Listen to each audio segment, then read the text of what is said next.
बहुत खुशी होगी जिस दिन मैं रविंदर रैना जी को देखूंगी, क्योंकि वो बहुत बड़ी बड़ी बातें करते हैं, बड़ी ही एक समझदार रिस्पॉन्सिबिलिटी वाली बातें करते हैं। वो कब जाके सीडी हॉस्पिटल में लोगों का मुआयना करेंगे, लोगों की सिर्फ पूछ लें उनको। तो कोरोना पीक पे है तो वो स्लॉट का ड्रामा क्या है? जो फार फ्लंग्स एरिया, वहां पे नेट प्रॉपर्ली नहीं चलता, वहां पे लोगों के पास वाईफाई नहीं है, तो सरकार क्या ये ड्रामा क्रिएट कर रही है जी 9 बजे से 9:15 बजे तक स्लॉट वो ऑनलाइन बुकिंग होगी? ये सरासर लोगों को एक बेवकूफ बना रहे हैं। सिविल सोसाइटीज आगे आ सकती हैं, जिनके कारोबार बंद कर दिए, जिनको मतलब दरबदर कर दिया पूरी तरह से, तो वो लोग अगर आगे आके लोगों की बेटरमेंट के लिए कर सकते हैं तो हमारी सरकार क्यों नहीं कर सकती? सरकार के पास सब कुछ है, सिर्फ करने की हिम्मत नहीं है। अगर इनकी प्रिपरेशन पूरी होती, अगर इनके पास फैसिलिटीज पूरी होती, ये उन चीजों पे काम करते, ना कि बंगाल की इलेक्शन में बिजी रहते। एक तो कोरोना का प्रेशर, एक जो गरीब लोग हैं उनको भूखमरी का प्रेशर है, तो जो गरीब जनता है ना, तो वो तो वैसे ही बेचारी खत्म हो ही जा रही है, क्योंकि ना उनके पास पैसा है, ना उनके पास खाने का कुछ। बातें तो होगी काफी सालों से, अब काम करने का वक्त है। अगर काम करेंगे तो मेरे को लगता है वो आगे भी आपके काम आएगा। कोरोना के नंबर जो शाम को आते हैं वो परेशान कर देते हैं। पिछले 2-3 दिन का आंकड़ा देखा जाए, जो मरने वालों की संख्या है वो 50 से ज़्यादा आ रही है, और ये नंबर काफ़ी परेशान कर देने वाला है। ऐसे क्या कारण है कि इन नंबरों पे हम कंट्रोल ही नहीं कर पा रहे? क्या कुछ गलतियां हुई हैं? कोरोना की दूसरी दस्तक है ये, और जो पॉजिटिव केसेस का आंकड़ा है 5000 से ज़्यादा आ रहा है। पूरी तरह से लॉकडाउन है, फिर भी इस पर कंट्रोल नहीं किया जा सकता। क्या कुछ हम कर सकते थे? पहली दस्तक ने हमने क्या नहीं सीखा उससे? कारण क्या है? इस सब पर चर्चा करने के लिए मेरे साथ हैं former sarpanch and social activist Gurmeet Kaur. Gurmeet ji, आपका बहुत बहुत स्वागत। शुक्रिया। क्या लगता है आपको, कहाँ पे गलतियां हो रही हैं? क्यों नहीं हम इन नंबर को कंट्रोल कर पा रहे? और बदकिस्मती जी देखिए कि रोज़ का जो नंबर आ रहा है, मरने वालों की संख्या जो है 50 से नंबर ऊपर रहता है। क्या लगता है आपको? रविंदर जी, ये तो सीधी सीधी बात है, ये कहीं ना कहीं हमारी सरकार का फेलियर है।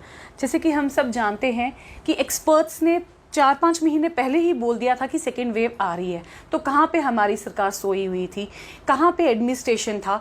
कि कितना फेलियर उनका रहा कि आज ये हालत हमारी देखने को मिल रही है हमारे जम्मू कश्मीर में। एक्टिव केस की अगर हम बात करें तो 2.5 करोड़ से ज़्यादा टच कर रहे हैं अभी जो एक्टिव केस है। 1.5 लाख से ज़्यादा डेथ्स हो चुकी हैं, जो डाटा बता रहा है। तो कहाँ पे हमारी सरकार सोई हुई है? और हमारी सरकार का फेलियर देखो, सेंटर में हमारी सरकार है, बीजेपी की सरकार है, सब हर जगह इनका बोलबाला है। जो बाहर से एड आई हुई है, अमेरिका से, यूके से, अभी भी वो दिल्ली एयरपोर्ट में डंप है। वो क्या है? नेग्लिजेंसी है ना। सरकार को पता ही नहीं है कि काम करना कैसे है। जब अमरनाथ यात्रा थी, आपने देखा होगा, सब भली भांति इस चीज से अवेयर हैं कि जब अमरनाथ यात्रा थी तब बीजेपी अपोजिशन में थी, तब वहां पे लंगर लगाए गए, लोगों को फैसिलिटीज दी गई, पानी प्रोवाइड किया गया। तो आज कहां पे है लोग? हर जो सिविल सोसाइटी है वो मैदान में आगे आ रही है, कोई पानी दे रहा है, कोई लंगर दे रहा है, जितना बेस्ट पॉसिबल हो रहा है सिविल सोसाइटी वाले कर रहे हैं। तो हमारी जो रनिंग गवर्नमेंट है वो क्या कर रही है? सिर्फ बातें कर रही है, इलेक्शन लड़वाने की रणनीतियां बना रही है, बस यही कुछ करना है इनको। ये सबसे बड़ा, मैं तो सीधा क्लियर वर्ड्स में करूंगी, कहीं ना कहीं ये हमारी ही सरकार का फेलियर है, और इसमें कोई डाउट नहीं है। तो गुरमीत जी, गवर्नमेंट कोशिश कर रही है, गवर्नमेंट के मेरा रहता है कि एडमिनिस्ट्रेशन, जो मौजूदा एडमिनिस्ट्रेशन है, उन्होंने काफ़ी रिस्ट्रिक्शन भी लगाए। लेकिन हाल ही में जो हम नज़ारा देखते हैं, सीडी हॉस्पिटल का देखा, लोग बाहर बैठे हैं ऑक्सीजन सिलेंडर लेकर, और गांधीनगर में भी, जीएमसी में भी, हम ये नहीं कह सकते कि हम उस स्टेज पे हैं, उस जगह पे हैं जो कोरोना की दूसरी दस्तक आई उसने हमें पहली ने कुछ सिखाया नहीं। क्या लगता है आपको कि कहाँ पे त्रुटियां कहाँ पे हुई हैं, या इसको हमने लाइटली लिया है? कि क्या कहेंगे इस पे आप? देखिए रविंदर जी, ये जो सेकेंड वेव आई, ये बहुत ही एक वेरिएंट वेव थी, और इससे सरकार पहले ही जानती थी, क्योंकि एक्सपर्ट्स ने कहना शुरू कर दिया था कि सेकेंड वेव आ रही है। तो सरकार का एक रिस्पॉन्सिबिलिटी बनती है, जो रनिंग गवर्नमेंट होती है, चाहे वो कोई भी हो, चाहे वो एक इंसान हो या कोई भी चीज हो, कोई भी डिपार्टमेंट हो, वो रनिंग जो भी होता है उसकी एक रिस्पॉन्सिबिलिटी बनती है कि एक्सपर्ट कह रहे थे कि सेकेंड वेव आ रही है, इनको पहले वो प्रिपरेशंस करनी चाहिए थी। एडमिनिस्ट्रेशन को हम दोष नहीं दे सकते, बिकॉज अगर बाहर से जब तक सरकार फैसिलिटी आगे सामान नहीं हमें प्रोवाइड करेगी तो एडमिनिस्ट्रेशन क्या करेगी?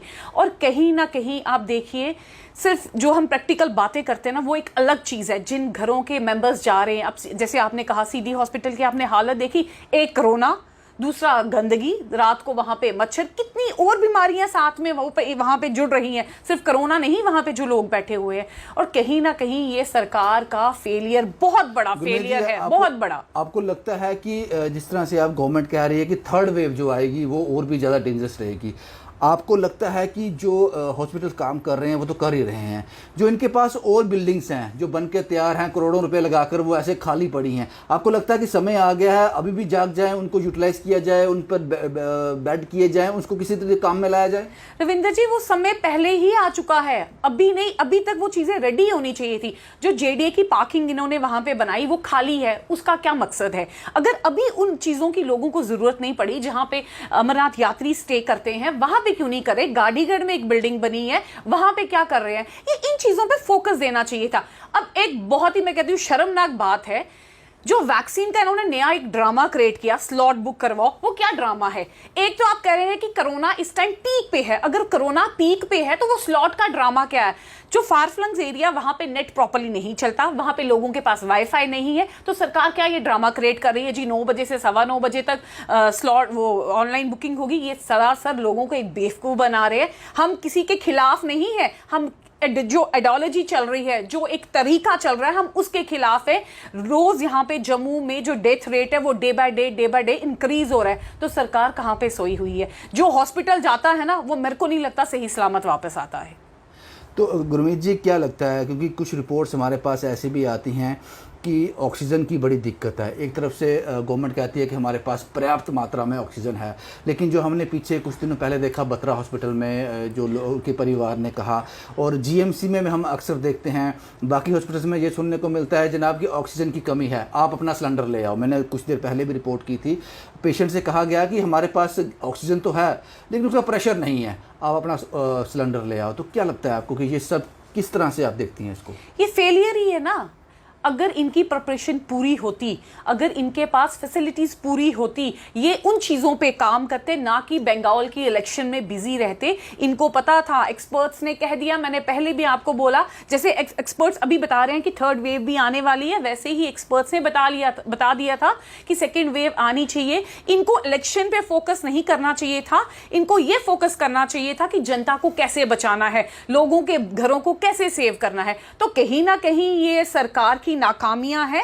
आंखें बंद करके, कान बंद करके सरकार हमारी सो रही है। जो बड़े बड़े वादे कर रहे थे, सबका साथ सबका विश्वास, जनता की सेवा, वो सब एक मतलब एक आई वॉश था, नथिंग एल्स। अभी भी मेरी तरफ से ये मैसेज है कि हमारी सरकार को आंखें खोलनी चाहिए। जो रनिंग सरकार होती है, ये उसी की रिस्पॉन्सिबिलिटी बनती है, वेदर वो कोई भी हो। हम किसी के खिलाफ नहीं है। मैं अभी भी ये कहूंगी, चाहे जो भी पोजीशन में हो, उसको अपने काम बखूबी निभाने चाहिए, जो एक जिम्मेवार रिस्पॉन्सिबिलिटी के साथ बनते हैं। एक आखिरी सवाल गुरमीत जी, कोविड से तो कोशिश की जा रही है कि जिस तरह से लॉकडाउन कर दिया, लोग घरों में बंद हैं, उसके बाद जिस तरह के हालात हैं बने हुए जम्मू कश्मीर से, उससे आप अच्छी तरह से वाकिफ़ हो। आपको लगता है कि कोरोना से ज़्यादा ख़तरनाक वो हैंड टू माउथ जो आदमी है, उसके लिए भूख खतरनाक हो जाएगी, ये उस पर कोरोना पे हावी हो जाएगी? उस बारे में सरकार अभी कुछ कर नहीं रही है, क्योंकि घर घर राशन पहुंचाना, इन लोगों को फैसिलिटेट करना ताकि ये भुखमरी का शिकार ना हो जाए। आपको लगता है कि उस कदम वक्त आ गया कि उस और भी कदम उठाए जाएं? रविंदर जी, वक्त पहले पिछले साल भी आया था, अब वो दोबारा आ गया। जो हैंड टू माउथ लोग थे उनके लिए बहुत मतलब एक भयानक टाइम आ गया, बिकॉज पिछले साल से लोग सफ़र कर रहे हैं। सिर्फ 2 महीने का बीच में टाइम आया था, उसमें कितना रिकवर करना था लोगों ने। वो कहीं ना कहीं एक तो कोरोना का प्रेशर, एक जो गरीब लोग हैं उनको भूखमरी का प्रेशर है।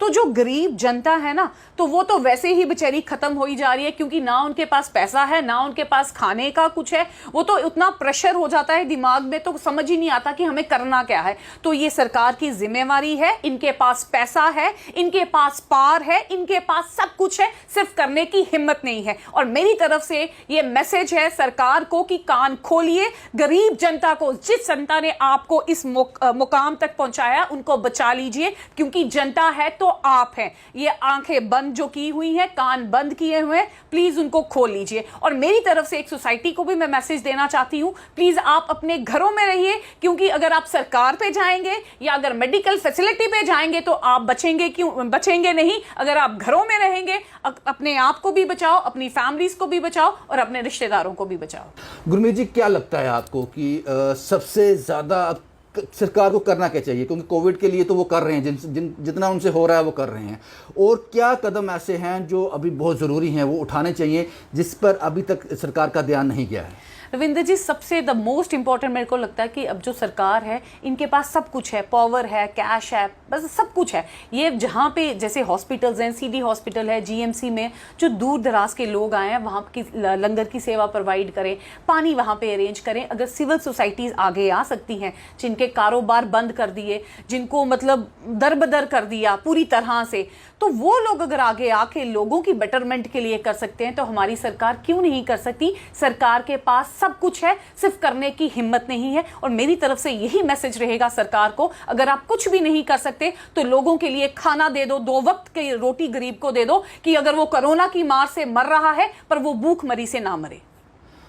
बहुत बहुत शुक्रिया गुरमीत जी हमसे बात करने के लिए, क्योंकि ये बात जाहिर है कि जो रोज़ का नंबर आ रहा है वो परेशान कर देने वाला है।